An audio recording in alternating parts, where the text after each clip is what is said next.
Et bonjour à tous et bienvenue dans cette vidéo. Aujourd'hui je suis avec monsieur Pascal, le vice-président du RC Park. Salut à tous. Voilà. Et aujourd'hui Pascal a une petite nouveauté à nous présenter. Tu as acheté un nouveau châssis. Voilà. Allez, on va regarder ça. Hein. Voilà, donc, Attends. Alors, qu'est-ce que tu as acheté? Pourquoi tu as craqué d'abord?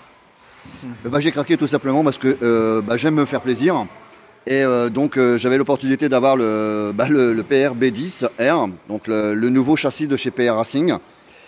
Bah ouais, parce que tu avais un Mugen, faut pas le Oui, cacher. oui, Il est pas très vieux. Non, je l'ai toujours. Voiture qui roule très très bien. Preuve en est, c'est que j'ai roulé avec dimanche dernier et je me suis fortement bien amusé. Il n'y a pas d'autre mot à dire. Je me suis régalé la semaine dernière avec le Mugen. Et puis là, donc aujourd'hui, premier tour de roue avec le B10. Que tu l'as monté quand? J'ai pris 15 jours pour le monter, hein. J'ai pris mon temps, step by step, hein, comme on dit. Et donc j'ai pris une quinzaine de jours et je me suis régalé parce que, je l'ai déjà dit, j'ai déjà eu l'occasion de monter pas mal de châssis. Il est d'une facilité et d'une précision à souligner. Qu'est-ce que tu as apprécié? C'est le PR Racing PRB10R, c'est pas facile à dire. Qu'est-ce que tu as apprécié sur cette voiture au montage et dans ce que tu as découvert dessus? Le montage, très simple. Ouais. La notice, ça va, hein. La notice assez compréhensible de tout le monde. Par contre, ce que j'ai apprécié, c'est la justesse. La justesse des pièces, tout s'assemble correctement. Il n'y a pas besoin de commencer à chercher à comprendre. C'est nickel. Franchement, c'est nickel. C'est à souligner. Elle est jolie hein, comme voiture. Elle est jolie. De plus, elle est équipée d'origine de pas mal de pièces alu, hein. On a le support de cerveau en aluminium. Ouais. On a les fusées avant alu, voilà. On a les corps d'amortisseurs anodisés, ça c'était déjà dans le V4. Ouais.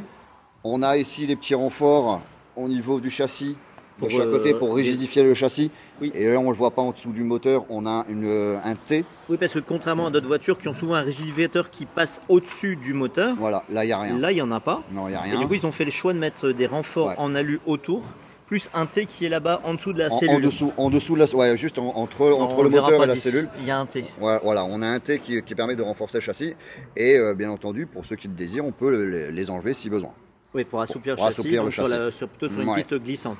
Voilà. Oui, il faut quand même le préciser, on voit qu'il y a de la casse et tu allais faire ton dernier pack et... Voilà, donc c'est pas à cause de la voiture, c'est pas à cause du pilote, c'est un concours de circonstances et voilà, malheureusement la voiture n'a pas aimé. Non, bah, tu t'es pris quelqu'un qui passait pour faire des travaux. Voilà, donc c'est pas grave, c'est réparable, il n'y a pas mort d'homme. Alors au niveau des cales alu, regarde, les tirants sont fixés sur des supports en alu aussi. Voilà, ça c'était déjà d'origine sur le V4, mais ça je trouve ça aussi pas mal, c'est la possibilité de venir faire les ancrages sur l'avant, c'est pas mal du tout. Particularité aussi du B10, c'est qu'on peut positionner ici la tourelle arrière, soit sur l'arrière de la cellule, soit sur l'avant. Ah oui, on a le choix. Voilà, on a le choix et les suspensions bien sûr sont réglées autrement. Donc là aussi ça nous permet de faire des réglages complètement différents. D'accord, ça avance les amortisseurs ou tu les mets derrière dans ces cas-là? Ah bah là donc ils viennent. Il faudra que je regarde sur la notice pour être plus précis parce que là je vais monter 2 boîtes. Ok, tu peux retourner la voiture quand on regarde le train arrière. Hop, voilà. Alors là aussi tu as les grosses cales et puis pareil la cale à l'arrière. Voilà. Pour les tirants en aluminium, tout ça c'est d'origine. D'origine, tout à fait, 2 boîtes. Là je n'ai rien acheté à côté en option. C'est vraiment tout ce qui est fourni dans la boîte. Voilà. Ok. Donc très. Est-ce que tu as été déçu de la qualité de certaines vis ou autre? Non, justement, comme je disais, non, au contraire, non. Au contraire, c'est vraiment toutes les visseries, les plastiques sont vraiment de très bonne qualité. Tout s'assemble parfaitement. Donc c'est un gros point. J'en ai d'ailleurs touché 2 mots à Laurent la semaine dernière. Quand c'est bien, il faut le dire. Laurent Mertens de chez ATC, la team.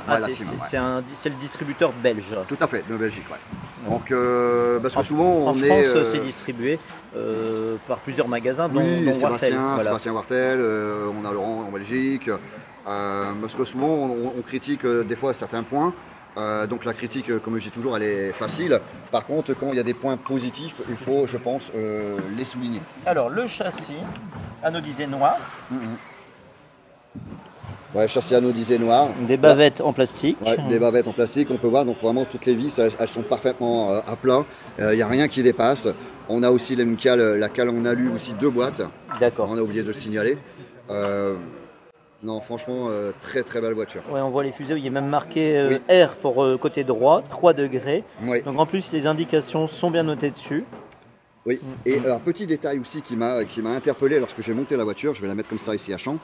On a déjà tous ce système au niveau des triangles pour maintenir les axes. Oui.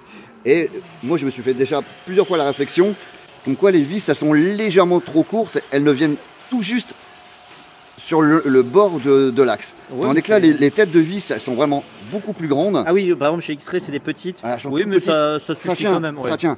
Ça tient. Preuve en est, c'est que tout le monde roule avec et ça tient. Par contre, là, ils ont vraiment fait le choix de mettre des vis avec un gros épaulement. Et là, on est sûr et certain à 500% que l'axe ne sortira jamais. Oui, ça c'est sûr. Voilà. On voit qu'on a donc 2 positions pour l'amortisseur, bien sûr. Oui. On a des petites sur les fusées, on a du carbone là, et plus. On a du carbone, oui, et de l'alu. Ok. 2 boîtes aussi, la voiture est livrée avec 2 autres triangles avant. De même dureté. Non, la même forme n'est pas la même. Là, on est Ah, légèrement d'accord. bombé. Donc il y en a peut-être plus un carpet et un. Voilà, selon ce que l'on veut vraiment faire. Et c'est livré avec. J'avais une chance sur 2, c'est pas la bonne boîte, désolé.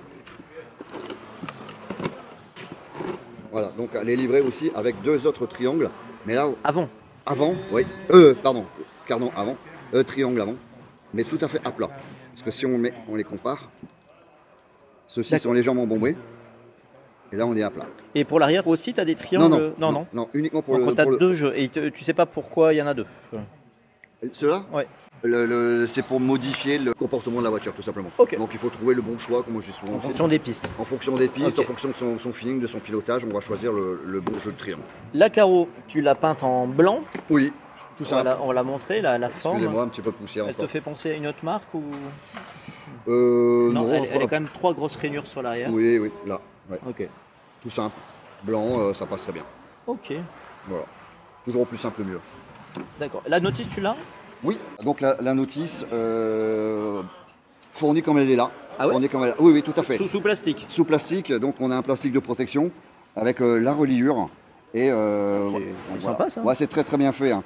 Bon, bien sûr, j'ai surligné en jaune fluo mes réglages propres que j'ai pu me faire sur la voiture.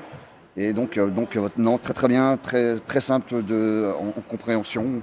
Noir et blanc, mais c'est Noir et ça a l'air blanc, correctement. mais ouais, avec des beaux petits tableaux. Là, par exemple, sur les réglages du train arrière, rien à dire. T'as pas eu de difficulté? Aucune. Non. Voilà, franchement, Et là, quand j'insiste. tu l'as monté, les sachets, tout ça, c'était bien rangé? Oui. Ouais. Ah oui, pareil. Je vais dire dans le même style que les autres marques. Tous bien classés par lettres, chiffres, etc. Et on a ici, hein, par exemple, le C1, C2. Et ben, il faut tout simplement suivre comme les autres. D'accord. Voilà. Donc c'est vraiment très très bien fait aussi. Ok, super. Voilà. Et une voiture avec une multitude de réglages. Donc voilà. Tu peux nous dire, après le montage, qu'est-ce qui te reste comme pièce dans tes boîtes en rab? Tout ce qui est là. Donc c'est quoi à peu près qui te reste? Alors, à part les 2 triangles qu'on a pu voir. Voilà. Voilà. Il me reste donc ici j'ai des pièces plastiques éventuellement qui servent pour d'autres modèles. Et ici pour les axes. Pour les inserts, ouais. Les inserts. Des réglages, voilà. J'ai des chapes d'avance pour les suspensions, des coupelles inférieures pour les suspensions, x2 obligatoirement. Là j'ai encore une fois une grappe. Bien sûr j'ai Donc le diff, on peut le bouger en hauteur. voilà les réglages de diff en Voilà, hauteur. les excentriques. Bon, Voilà. les barres anti-roulis que je n'ai pas montées. T'en as à l'avant, à l'arrière? Avant arrière, ouais. Et c'est fourni avec une barre avant, une barre arrière ou plusieurs? Non, j'ai que l'arrière de mémoire. D'accord. Ouais, Ok. que l'arrière. Et après, on a tous des cales plastiques, on a les palonniers, bien entendu, on a des chapes d'avance, ça va m'aider pour moi réparer la voiture. Oui. Ouais, tout ça. On a tout plein de petites chapes aussi d'avance, on a quelques vis d'avance. C'est bien ça. Oui, tout à fait. Ok. Ouais. Vraiment, c'est vraiment très très bien. Moi, je suis très satisfait de la voiture. Ok. Voilà. Tu l'as acheté où? À Laurent, en Belgique. Laurent Mertens. Tu te souviens du prix de cette voiture? Oui, alors de mémoire, c'est 369 de mémoire. Ok. Bah, Voilà. C'est vrai que bon, pour ce prix-là, elle est bien équipée. Oui, elle est très très bien équipée. Ouais, c'est ça. Et après, bon, donc pour arriver donc sur le côté roulage, donc j'ai fait donc les premiers packs cet après-midi. Ouais, tu as fait combien de packs là? J'en ai fait 4 ou 5. D'accord. 4 ou 5. Au départ, je voulais faire 2 packs tranquilles pour dire de commencer à rôder la voiture, puis m'habituer à la réaction, au comportement de la voiture. Et puis finalement, au premier pack, arrivé à la moitié du premier pack, je commençais déjà à attaquer. D'accord. Ouais, on a vraiment la voiture tout de suite en main. On se sent bien. Le comportement, il est super. Super. Bon, quelques petits réglages à faire par rapport à ma façon de piloter. Mais. T'as regardé un peu tes temps? Non, j'ai pas mis la puce. Oh, ok. J'ai pas mis la puce. Non, désolé. Okay, non, j'étais venu vraiment cet après-midi pour dire de découvrir la voiture, pas encore regarder les chronos. Et alors, du coup, tu vas faire quoi de ton Mugen? Alors, pourquoi j'ai aussi acheté un deuxième châssis? Parce que j'aurai un châssis qui va être typé extérieur et un châssis typé intérieur. Parce que je veux pas avoir le même châssis et en fonction de la météo, devoir tout modifier le setup pour aller rouler dehors ou rouler à De l'intérieur. toute façon, on sait que dehors, ça va être certainement un grip beaucoup plus glissant, Voilà. puisque souvent la piste sera humide. Plus humide, ouais. Ouais. Ouais. Donc là, je n'ai pas encore fait mon choix si ça sera le Mugen dedans ou dehors et vice versa pour le PR. Encore quelques semaines pour le Je déterminer. pense, ouais, le déterminer, mais voilà. Donc il y en aura un qui sera typé extérieur et un typé à l'intérieur.